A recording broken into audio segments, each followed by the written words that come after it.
எனக்கு எல்லாமே தீமையாகவே நடக்கிறது. என்னைக்குத்தான் என்னுடைய வாழ்க்கையில் நன்மை நடக்கப் போகிறதோ என்று சோர்ந்து போயிருக்கின்ற என் அன்பு சகோதர சகோதரிகளே, உங்களுடைய வாழ்க்கையில் நடந்த தீமையான காரியத்தை கூட கர்த்தர் நன்மையாக முடிய பண்ண போகிறார். சோர்ந்து போகாதிருங்கள். யோசேப்பு தன் சொந்த சகோதரர்களை பகைத்தார்கள், பொறாமை கொண்டார்கள், அவனை கொலை செய்ய எழும்பினார்கள். கடைசியில் 20 வெள்ளிக்காசுக்கு அடிமையாக விற்று போட்டார்கள்.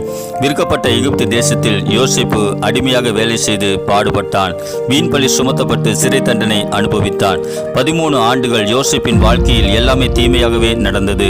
நாள் வந்தது, கர்த்தர் யோசேப்பை எகிப்து தேசத்திற்கு பிரதம மந்திரியாக உயர்த்தி ஆசீர்வதித்தார்.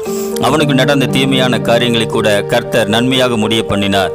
யோசேப்பு தேவனிடத்தில் அன்பு கூர்ந்து அவருடைய கற்பனைகளின்படி நடந்தது போல நீங்களும் கர்த்தரிடத்தில் அன்பு கூர்ந்து அவருடைய வசனங்களுக்கு கீழ்ப்படிந்து அதன்படி நடக்கும் பொழுது உங்கள் வாழ்க்கையிலும் நடந்த தீமையான காரியத்தை கூட கர்த்தர் நன்மையாக முடிய பண்ணி ஆசீர்வதி